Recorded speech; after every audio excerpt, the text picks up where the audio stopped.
बिस्मिल्लाहिर्रहमानिर्रहीम। अस्सलाम वालेकुम माय यूट्यूब फैमिली, कैसे हैं आप लोग। उम्मीद है सब लोग खैरियत से होंगे, खुश होंगे और मज़े में होंगे।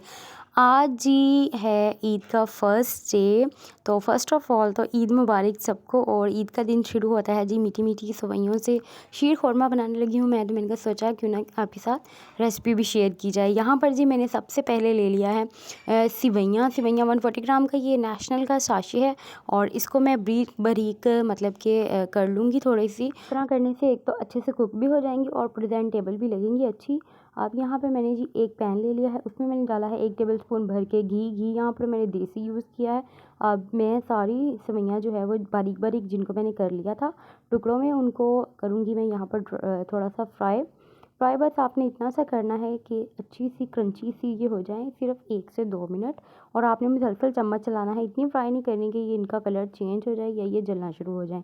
जैसे ही इनकी अच्छी सी प्यारी सी खुशबू आना शुरू हो जाएगी तो आप इनको उतार लें। और यहाँ पर मैंने ले लिया है जी 1.5 किलो दूध। ये दूध एक दफ़ा बॉयल हुआ था, रात में मैंने बॉयल करके रखा था। और यहाँ पर मैं इसमें डाल रही हूँ 2 सब्ज़ इलायचियाँ, इससे बहुत ज़बरदस्त खुशबू भी आएगी। और जैसे ही बॉयल आ गया है दूध में, तो जितनी मैंने सेवियाँ जो है रोस्ट करके रखी हुई थी ऑयल में, इसमें मैं शामिल कर दूँगी। और इसको 5 मिनट के लिए कुक करेंगे तो हाफ़ डन जो हमारी सेवियाँ हैं वो हो जाएंगी। और साथ ही फिर मैं एक दूसरा पैन लूँगी जिसमें मैंने सेवइयाँ फ्राई की थी। अब इसी में ही मैं सारे ड्राइड फ्रूट्स जो हैं वो फ्राई करूँगी। 2 टेबलस्पून मैंने भर के लिए हैं छवारे, 8 से 9 छवारे हैं। 2 अखरोट की गुड़ी निकाली है, 3 टेबलस्पून बादाम, 3 टेबलस्पून किशमिश, 2 टेबलस्पून पिस्ता और 3 टेबलस्पून ही मैंने ये गिरी ली है। इसको मैं अब अच्छे से फ्राई कर लूँगी 3 से 4 मिनट के लिए। बस आपने इसके चम्मच चलाना है कि ये जल ना जाए फ्रूट्स नीचे से, क्योंकि किशमिश ज़रा ज़्यादा जल्दी जलने लग पड़ती है।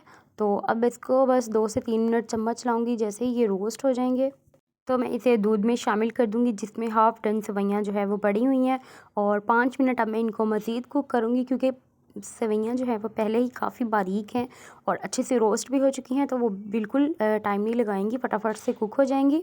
सेवइयाँ जो हैं वो काफ़ी हद तक कुक हो गई हैं। आप इनकी दूध की और सेवइयों की कंसिस्टेंसी देख सकते हैं, बिल्कुल ऐसी ही रखनी है।